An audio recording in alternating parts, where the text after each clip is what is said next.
Meet the Deinosuchus. This is an extinct crocodilian that is related to modern alligators and caimans and lived 82 to 73 million years ago in North America, during the late Cretaceous period. Its name translates as terrible crocodile, which they meant it. It was terrible. Adults measured at 10.6 meters and estimated to weigh in at 5 metric tons, and the largest individuals may have been up to 12 meters in length and weighed up to 8.5 metric tons. The Deinosuchus skull was the size of an average adult man, and its bite force has been estimated to reach over 23,000 pound force, which is even stronger than the Tyrannosaurus King's bite force, which is believed to have had the strongest bite force of any land predator, coming in at 7,868 pound force, which is more than being walked over by stiletto heels with the weight of an elephant. The strongest bite record of modern animals was of saltwater crocs with a maximum force of 3,690 pound force. The hardest a human can bite is a puny 160 pound force. Studies show that Deinosuchus most likely preyed on big dinosaurs like hadrosaurs and ornithopods, and it may have also fed upon sea turtles, fish, and other aquatic and terrestrial prey. The T-Rex may have actually been the most terrifying dinosaur. Since the discovery of its fossils, there's been many depictions of the T-Rex, from its appearance, weight, and monstrosity. It was robustly built, reaching lengths of up to 12.4 meters and standing at 3.6 to 4 meters tall. It would have weighed between 6 and 9 metric tons, but some scientists believe it may have actually grown bigger than that, reason why it is still debated whether or not it would have been bigger than the Spinosaurus and even the Giganotosaurus. However, they did not live in the same time. Their body build may have not allowed them to be able to run. This beast ruled and terrorized the land during the late Cretaceous. It was a successful hunter and preyed on hadrosaurs, ceratopsians, ankylosaurs, and possibly even sauropods. It had a formidable bite force, in fact the most powerful bite force of any predator on land. Any reason it was thought to be the king of the theropods? This is the Dunkleosteus, a large arthrodere fish that lived during the late Devonian period,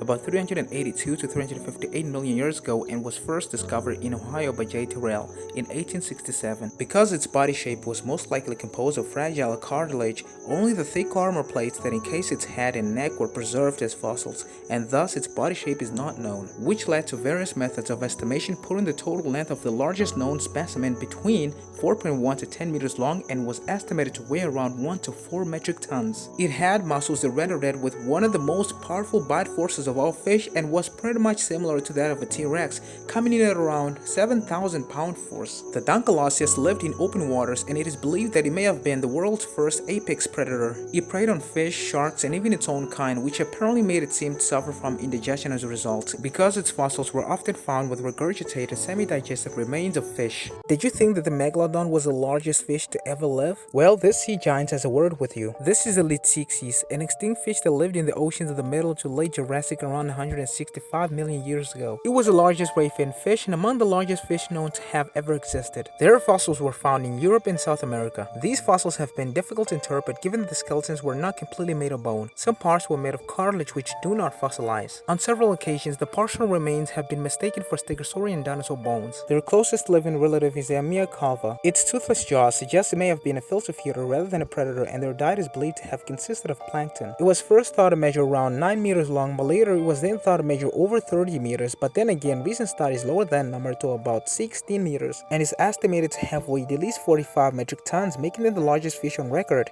and even larger than today's whale sharks, and arguably larger than the Megalodon.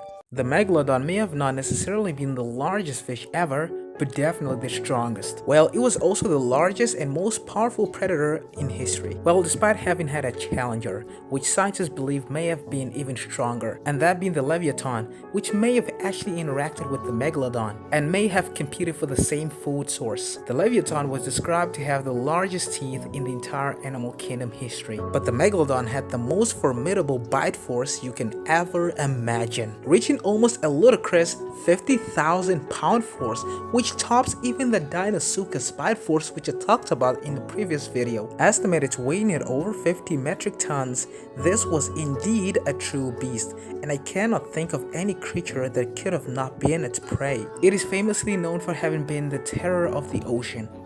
I wish I could have seen the shark.